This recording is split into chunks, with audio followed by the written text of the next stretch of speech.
আমাকে আপনাকে অবশ্যই আমার লেনদেনের ক্ষেত্রে আল্লাহ তাআলাকে জিজ্ঞাসা আল্লাহ তাআলা আমাকে করবেন। আল্লাহ তাআলাকে অবশ্যই সেই প্রশ্নের উত্তর আমাকে দিতে হবে। তো এই জন্য আমাদের জন্য তো ভালো হয় এই পৃথিবীতে থাকা অবস্থায় আমার কাছে কেউ যদি 10 টাকাও পায় সেটা পরিশোধ করে দাও। কারণ হাসরের ময়দানে কি টাকা পয়সা থাকবে? এটা জোরে বলেন। নাকি কাফনের মধ্যে 2-4 হাজার দিয়ে দিও, আমার কাছে তো অনেকেই পায়। নাকি এটা বললে লাভ হবে? লাভ হবে না। এই পৃথিবীতে থাকা অবস্থায় আমার লেনদেনগুলোকে অবশ্যই পরিশোধ করতে হবে। এজন্য আমার জন্য উত্তম হলো, আমার জন্য বুদ্ধিমানের কাজ হবে এই পৃথিবীতে যারা আমার কাছে লেনদেন, যারা আমার কাছে টাকা পয়সা পায় তার কাছে অবশ্যই সেগুলোকে পরিশোধ করা। যদি আমার কাছে যে টাকা পয়সা পায় তাকে আমার দেওয়া সম্ভব হচ্ছে না, তাহলে কমপক্ষে তার কাছে পৃথিবীতে গিয়ে থাকা অবস্থায় তার কাছ থেকে ক্ষমা চাওয়া। এখন যদি সে ক্ষমা করে দেয় আল্লাহ তাআলা ক্ষমা করে দিবে, কিন্তু সে যদি ক্ষমা না করে আল্লাহ তাআলা তো ক্ষমা করবে না।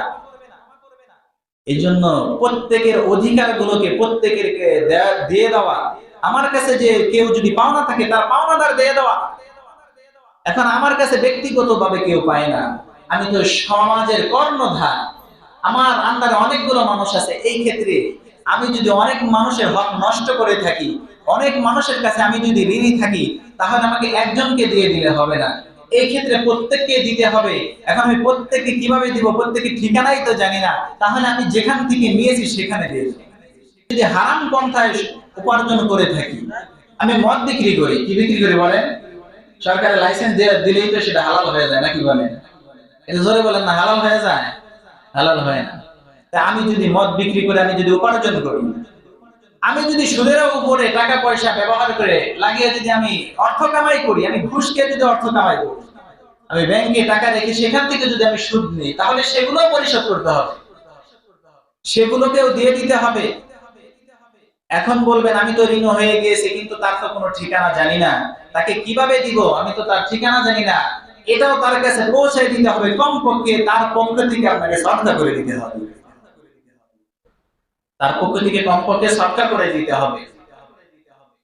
বিখ্যাত তাবী আতা রাহমাতুল্লাহ আলাইহির কাছে একজন মানুষ এসে বলতেছে, হুজুর, আমি একটা সময় ছোটবেলায় এমন পন্থায় উপার্জন করতাম, অর্থাৎ হারাম ভাবে, তা আমি তো এখন এটা পছন্দ করি না, আমি যেই টাকা পয়সাগুলো উপার্জন করেছিলাম আমি সেগুলোকে কি করব?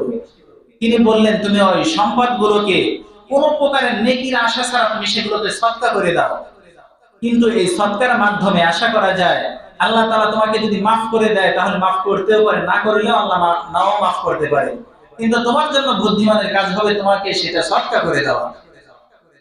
এই জন্য শরীয়ত বলেছে, ইসলাম এটাকে আমাকে বলে, এটা আমাদেরকে শিক্ষা দেয়, যদি আমার কাছে যদি কেউ টাকা পয়সা পায়, তাহলে তাকে যদি আমি তার ঠিকানা জানি, তাহলে তো অবশ্যই পৌঁছায় দিতে হবে। যদি আমার ঠিকানা না জানি, আমি তার ঠিকানা না জানি, কমপক্ষে তার পক্ষ থেকে হলেও সদকা করে দিতে হবে। এখন এই ক্ষেত্রে যদি আপনি তার নামে সদকা করে দিয়েছেন, পরবর্তীতে সে যদি আপনার কাছে দাবি করে, তাহলে শরীয়ত বলে সেটা আপনাকে দ্বিতীয়বার তাকে আবার দিতে হবে। কিন্তু আপনি যে সদকা করেছেন, এই সদকার নাকি আপনার আমল নামে চলে যাবে। এই জন্য একটু হিসাব করার বিষয়। কারণ হাসরের ময়দান আমাকে একটা নেকিও কেউ দিবে না, আমার সন্তান দিবে না, আমার স্ত্রী দিবে না, আমাকে কেউ একটা নেকি পর্যন্ত দিবে না, সবাই আমার থেকে পলায়ন করবে। যে সূরা আবাসাটা খুলে দেখেন, আল্লাহ বলেন, ইয়াউমা ইয়াফিরুল মারউ মিন আখি ওয়া উম্মিহি ওয়া আবি ওয়া সাহিবাতিহি ওয়া বানি। আল্লাহ বলেন হাসরের ময়দানে ভাই ভাইকে দেখে পলায়ন করবে, স্বামী স্ত্রী তার স্বামী তার স্ত্রীকে দেখে পলায়ন করবে, পিতামাতা তার সন্তানকে দেখে পলায়ন করবে। এখন আপনাদের কাছে আমার প্রশ্ন, যদি পিতামাতা পলায়ন করে, স্বামী স্ত্রী পলায়ন করে, ভাই ভাই পলায়ন করে, বাহিরের লোক আপনার কাছে টাকা পাইতো, সে মনে হয় মাফ করে দিবে? এটা বলেন না, মাফ করে দিব? কখনোই মাফ করবে না। এই জন্য পৃথিবীতে থাকা অবস্থায় আপনাকে এই ঋণ অবশ্যই পরিশোধ করতে হবে। কারণ পৃথিবীতে থাকা অবস্থায় আপনি সেটাকে পরিশোধ করতে পারবেন। আর আপনি যদি এই ঋণ অবস্থায় যদি কবরে চলে যান, তাহলে ওই কবরে যাওয়ার পরে টাকার মাধ্যমে তো পরিশোধ করতে পারবেন না। নবীজি বলেন যে সেই দিন নেক আমলের মাধ্যমে পরিশোধ করতে হবে। আমি পৃথিবীতে হাজি আছি, আমি গাজী আছি পৃথিবীতে, নামাজ এক ওয়াক্ত আমার কামাই নাই, প্রত্যেকদিন তাহাজ্জুদ পড়ি, 20 রাকাত পড়ি, যাকাত দেই, কিন্তু আমার লেনদেন ঠিক নাই, তাহলে হাসরের ময়দানে আমার কিন্তু জান্নাতে যাওয়া হবে না। এই জন্য সর্বপ্রথম বুদ্ধিমানের কাজ হলো আমার লেনদেনকে পরিশোধ করতে হবে। তো এখানে আর একটা মাসালা হলো যে আমরা অনেক সময় কি করি, রাস্তার মধ্যে টাকা পাই, এ পাই কিনা একটু জোরে বলতে হবে, পাই। আমরা রাস্তার মধ্যে টাকা দেখার সাথে সাথে তো হাতটা উঠে ফেলি। এখন টাকার প্রতি, এগুলোর প্রতি, মালের প্রতি, সম্পদের প্রতি সবারই লোভ। এখন যখন উঠে ফেলছি, এখন কি করবো, চিন্তা করে এখন আর কিছু করার নাই, এটা তো নিজেও খাইতে পারবো না, যাই মসজিদে দিয়ে। ঠিক কিনা একটু জোরে বলেন, এই কাজ হয় কিনা? অধিকাংশ ক্ষেত্রে হয়। আপনি মসজিদে যে টাকাটা দিয়ে দিলেন, কার টাকা দিয়ে দিলেন? কার টাকাটা আপনি দিয়ে দিলেন মসজিদে? এটা তো আপনাকে ইসলাম বলে নাই। আপনাকে ইসলাম বলে যেই টাকা আপনি যেই জিনিসটা পেয়েছেন ওই জিনিসটার মালিক আপনাকে খুঁজে দিতে হবে। আপনি যেহেতু উঠিয়েছেন সেটাকে, আপনি উঠিয়েছেন সেই জন্য আপনার নিজ দায়িত্ব সেই মালিকের কাছে আপনাকে পৌঁছায় দিতে হবে। যদি প্রয়োজনে আপনাকে 3 দিন পর্যন্ত সেখানে ঘোষণা করে হলেও মালিকের কাছে দিতে হবে, এটা আপনার দায়িত্ব। আপনি কোথায় পাইলেন যে মসজিদে দিতে হবে? এটা কখনোই করবেন না। ফুকাহায়ে কেরাম এই জন্য বলেছেন যে যেই সমস্ত পড়ে থাকা জিনিসগুলো মসজিদে দান করা এটা জায়েজ নাই। কিনা একটু জোরে বলেন, সবাই ভালো করে জানবেন, আবার এসে দিবেন হুজুর করেন, এই যে টাকা পাইছি 100, এটা একটু মসজিদে দিয়ে দিন, এটা বললেন না। অনেক ফুকাহায়ে কেরাম বলছেন যে মসজিদে দানের টাকা রাস্তায় পড়ে পাওয়া এগুলো জায়েজ নাই দান করা। এখন কি করবেন? যদি আপনি উঠেই ফেলেন, যদি এমন অল্প হয়, তাহলে আপনি যদি খাওয়ার মতো উপযুক্ত হন, আপনি যদি সদকা খাওয়ার উপযুক্ত হন, আপনি গরিব মানুষ, ফকির মানুষ, তাহলে এটা আপনি নিজেই খেয়ে ফেলবেন, তার পক্ষ থেকে আপনি নিজেই খেয়ে ফেলবেন। কিন্তু পরবর্তীতে যদি আপনি সেই মালিককে পান, তাহলে অবশ্যই অবশ্যই তাকে দিয়ে দিতে হবে। আজ আমাদের সমাজের মধ্যে এই লেনদেনের ক্ষেত্রে পরিষ্কার পরিচ্ছন্ন না হওয়ার কারণে আর সমাজের মধ্যে দেখবেন যত ধরনের ফিতনা ফাসাদ এগুলোর কারণেই হয়ে যাচ্ছে। আজ আমি ঋণ হয় না বলি যে আমি তো ঋণী না, আজ আমি টাকা পয়সা কারো কাছে নাই, দোকানে যায় হাত দিয়ে কিছু খেয়ে ফেলি, আছে না নাই? এটা জোরে বলেন, আর একটু জোরে বলতে হবে, আছে না নাই? দোকানের থেকে আপনি হাত দিয়ে খেয়ে ফেললেন, কাঁদটা খেয়ে ফেললেন, বলে দোকানদার তো আমার মামা, আমাকে কিছু বলবেন, আমারই তো ভাই, কিন্তু আমাকে আর কিছু বলবে? আরে সে তো এটা বিক্রি করার জন্য এনেছে, আপনাকে তো খাওয়ার জন্য দেয় নাই। ইসলাম আপনাকে বলে যে আপনাকে কেউ যদি খাওয়ার জন্য বলেও এরপরে কম পক্ষে এটা আপনাকে 3 বার বলতে হবে, কারণ আপনি আপনার সামনে একজন খাচ্ছে, আপনাকে সে একবার একটা না বললে মানসিকতা কেমন দেখা যায়, ঠিক নাকি বলেন? একবার সে এমনিও বলতে পারে, কিন্তু ইসলাম বলে আপনাকে কমপক্ষে 3 বার বলতে হবে, তাহলে বুঝতে হবে সে অন্তর থেকে আপনাকে খাওয়ার জন্য দিচ্ছে। আপনি যে দোকান খুলে যায় একটা খায়া বলেন, সে তো আপনাকে কিছু বলতে পারলো না আত্মীয়তার কারণে বা সে শরমের কারণে, লজ্জার কারণে, সে যদি মনে মনে কষ্ট পায়, আর এটার যদি ঋণ সে যদি আপনার কাছে দাবি করে হাসের মানে, এটার ঋণ আপনাকে পরিশোধ করতে হবে। এই জন্য অবশ্যই অবশ্যই আমরা পৃথিবীতে থাকা অবস্থায় আমরা অবশ্যই অবশ্যই আমাদের ঋণগুলোকে পরিষ্কার রাখতে হবে। আজ আমরা অনেক ক্ষেত্রে দেখি ভাই ভাই ব্যবসা করি, ছেলে আবার পিতা ব্যবসা করি, এ সময় যদি বলা হয় আর একটু ঋণটা পরিশোধ করে নাও, বলে ভাই ভাই তো ব্যবসা করব, আর ভাই ভাই তো করবো, ছেলে আর বাপি তো ব্যবসা করছে, এই ক্ষেত্রে আবার পরিষ্কারের কি আছে? দেখা যায় 2-4 ভাই বিয়ে করে যখন আস্তে আস্তে সন্তান হয়ে যায়, পরে লাগে হলো মারামারি, ঠিক কিনা কেউ বলেন? ভাই ভাই মারামারি লেগে যায়, ভাই আর ভাতিজার মধ্যে মারামারি লেগে যায়। এই জন্য ইসলাম আপনাকে বলেছে যে না, আপনাকে অবশ্যই অবশ্যই যে মালিক এটাকে আপনাকে নির্ধারণ করতে হবে। আপনি যৌথ বাড়ি করেন, অনেকে দেখা যায় যে 3-4 জন পোলাপান আছে, বাপ চিন্তা করে সবার কাছ থেকে টাকা নিয়ে বাড়ি করে। এখন বাড়ি করার পরে যখন বাবা মারা যায়, এবার তো বাড়ি নিয়ে মারামারি, ছোট ভাই বলে না এটা আমার বাড়ি, বড় ভাই বলে না এটা আমার বাড়ি, আমি টাকা দিয়েছি। এখন যখন দেখে কোনো সিদ্ধান্ত নাই, যায় মুফতি সাহেবের কাছে, এখন উনি তো আবার ইসলাম অনুযায়ী বিচার করবে, বলে তোমরা যখন টাকা দিয়েছিলা তখন কিভাবে দিয়েছিলা? এখন বড় ভাই বলে না আমার কাছে বাবা চেয়েছে টাকা দিয়েছি, ছোট ভাই একই উত্তর। বাবা চেয়েছে, আমি কোন কারণে দিয়েছি, আমি কি ঋণ হিসেবে দিয়েছি নাকি আমি বাড়ির একটা রুম পাবো এই জন্য দিয়েছি? তা এটা তো আমাদেরকে স্পষ্ট করা হয় না। তো লেগে যায় মারামারি, সমস্যা হয়ে যায়, নিজেদের মধ্যে সমস্যা হয়ে যায়। এই জন্য ইসলাম বলে মালিকানাকে আপনাকে নির্দিষ্ট করতে হবে। আপনি যে কোনো কাজ করেন না কেন, এই ক্ষেত্রে আপনাকে মালিকানা নির্দিষ্ট করতে হবে। যদি সেটা পিতা এবং ছেলের মধ্যে হয়, যদি আপনার স্বামী স্ত্রীর মধ্যে হয়, তারপরে এটাকে নির্দিষ্ট করতে হবে, কারণ যাতে করে পরবর্তীতে ঝগড়া না হয়, মারামারি না হয়ে যায়। আর একটা কথা হলো, আমরা লেনদেন করি, ঋণ করি, অনেকের কাছ থেকে হাওলাত ধার করি, করি কিনা একটু জোরে বলেন। সমাজে একটা কথা আছে, সুদের পর টাকা নিলে সেটা খুব তাড়াতাড়ি দিয়ে দেয়, কিন্তু ঋণ নিলে কারো কাছ থেকে যদি ধার নেয় সেটা টাকা দিতে মনে থাকে না, ঠিক না? একটু জোরে বলেন। দেখা যায় আপনি যে ঋণ নিলেন, আপনি যে ধার নিলেন, আপনাকে সে সহযোগিতা করলো, অথচ সেই ধারের টাকার পিছনে আপনার পিছনে ঘুরতে ঘুরতে জুতা পর্যন্ত ক্ষয় হয়ে যায়। লাস্ট মুহূর্তে বিরক্ত হয়ে বলে যা টাকা লাগবে না, তাহলে সৎকার করে দিলাম। ঠিক কিনা একটু জোরে বলেন। আপনাকে কি সে টাকা দিয়ে ভুল করেছিল? আপনাকে কি সে কর্জ দিয়ে ভুল করেছিল? এই জন্য ইসলাম বলে যে এটা একটা সমস্যা হয়ে যায়। এই জন্য ইসলাম বলে যখন তোমরা কারো কাছ থেকে ধার নিবা, কারো কাছ থেকে কর্জ নিবা, তোমরা দিন, তারিখ, মাস সবকিছু সময়কে নির্দিষ্ট করে নিবে। অনির্দিষ্ট থাকলে এটা হবে না।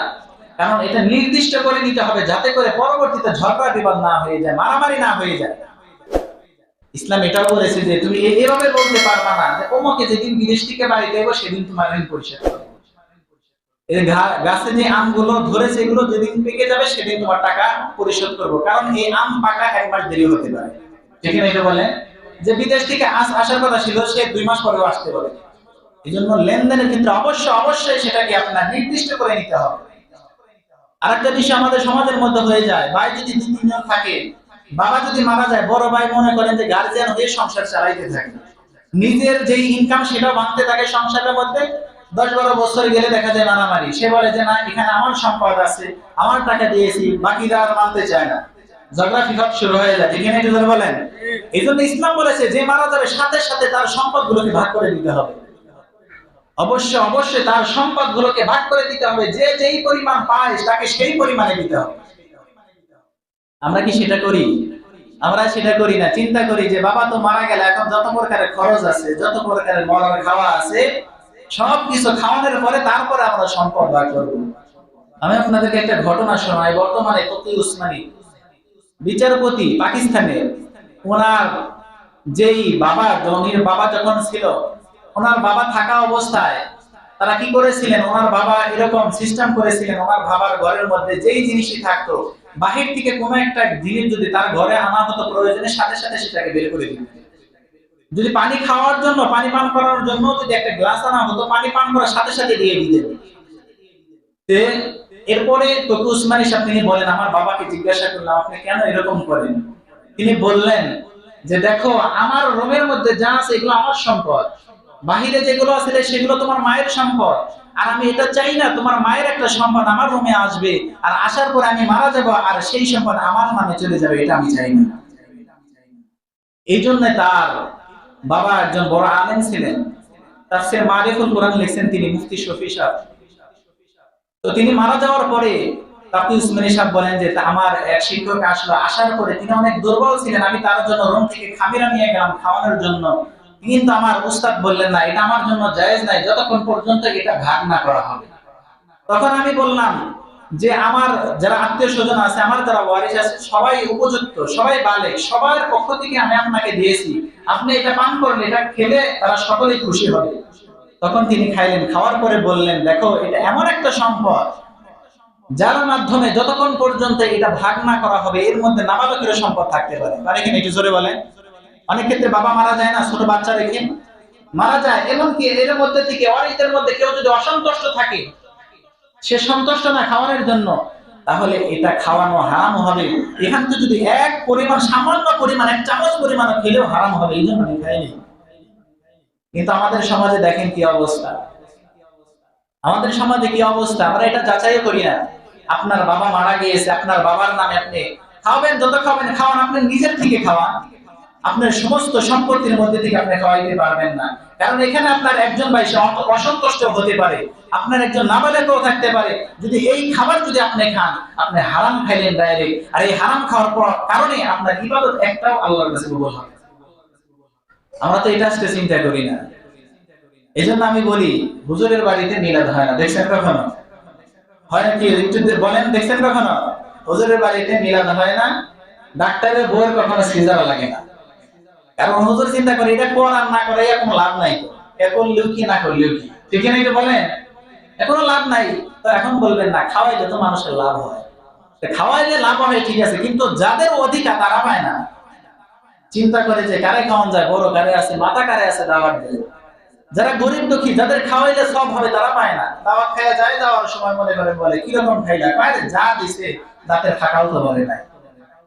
দাঁতের ফাঁকা ভরে নাই, ভরবো কেমনে? তার বাড়িতে রান্না হয় 2 কেজি 5 কেজি করে, আর আপনি খাওয়াইছেন 2-4 পিস, তার কি আর ফাঁকা ধরে? এই জন্য এই ক্ষেত্রগুলো আপনারা অবশ্যই চিন্তা করবেন। 2 নাম্বার যেটা বললাম, ডাক্তারের বলে সিজার হয় না, কারণ তারা জানে সিজার করলে যে পরিমাণ ক্ষতি, ওই মেয়েটা সারা জীবনের জন্য পঙ্গু হয়ে যায়। এই জন্য প্রত্যেকটা ক্ষেত্রে আমাদেরকে হিসাব করতে হবে। চাই আমি দোকানের দ্বারের কাছে ঋণী হই, অথবা আমার পাশের ভাইয়ের কাছে ঋণী হই, আমি যার কাছে ঋণী হই অবশ্যই আমার ঋণকে পরিশোধ করতে হবে। এই জন্য একটা প্রবাদ আছে, ব্যবসা বাণিজ্যের ক্ষেত্রে, লেনদেনের ক্ষেত্রে তোমরা অপরিচিত মানুষের মতো ব্যবহার করো, আর তোমরা তাদের সাথে থাকার ক্ষেত্রে, তাদের সাথে চলাফেরার ক্ষেত্রে ভাই ভাইয়ের মতো ব্যবহার করো। তোমরা ভাই ভাইয়ের মতো ব্যবহার করো, কিন্তু লেনদেনের ক্ষেত্রে তোমার সে ভাই হতে পারে, তোমার বাবা হতে পারে, কিন্তু তার সাথে অপরিচিত ব্যক্তির সাথে তুমি যেরকম লেনদেন করো, তার সাথে তোমরা সেইভাবে লেনদেন করো। এজন্য সর্বোপরি শেষ কথা হলো, আমাদেরকে অবশ্যই লেনদেনের ক্ষেত্রে সঠিকভাবে করতে হবে। আমার হায়াতের জীবনে যাতে আমি একটা টাকাও কারো কাছে আমি ঋণী না হয়ে মারা যাই। ঠিক আছে ইনশাআল্লাহ? যে আমার কাছে পায় 10 টাকা হোক, সে হতে পারে সে 2 টাকা, তাহলে আমাকে দিতে হবে, অবশ্যই দিতে হবে। এখন বলবেন সে পায় 5 বছর আগে, এখন দিলে তো স্মরণ করে। আপনি গোপনে দেন, অন্য একজন মানুষের মাধ্যমে দেন, যে ওকে তো আমার কাছে টাকা পাইতো, আমি তো যাইতে লজ্জা বোধ করি, তুমি দিয়ে দিও। এভাবেও তো দেওয়া যায়, ঠিক না বলেন? এজন্য আমরা অবশ্যই আমরা লেনদেনের ক্ষেত্রে পরিষ্কার থাকবো। অবশ্যই মুআমালাতের ক্ষেত্রে পরিষ্কার থাকতে হবে। আর যদি আমরা মুআমালাতের ক্ষেত্রে, লেনদেনের ক্ষেত্রে আমরা যদি পরিষ্কার পরিচ্ছন্ন থাকি, তাহলে আমাদের সমাজ সুন্দর হয়ে যাবে। ভাই ভাইয়ের মধ্যে মারামারি হবে না, পিতা পুত্রের মধ্যে মারামারি হবে না। ঠিক আছে ইনশাআল্লাহ? আর আখিরাতের কথা তো বললাম, যে আখিরাতে যদি আমি ঋণী হয়ে মারা যাই, আমি কখনোই জান্নাতে যেতে পারবো না। আল্লাহ তাআলা আমাদের সকলকে লেনদেনের ক্ষেত্রে পরিপূর্ণভাবে স্পষ্ট হয়ে কারো কাছে ঋণী হয়ে না মরার তৌফিক দান করুন। সকলে বলে আমিন। আর জোরে বলেন আমিন। আমাদের কাছে যারা পাওনাদার আছে, সকলকে পাওনাদার বুঝিয়ে দেওয়ার তৌফিক দান করুন। সকলে বলে আমিন।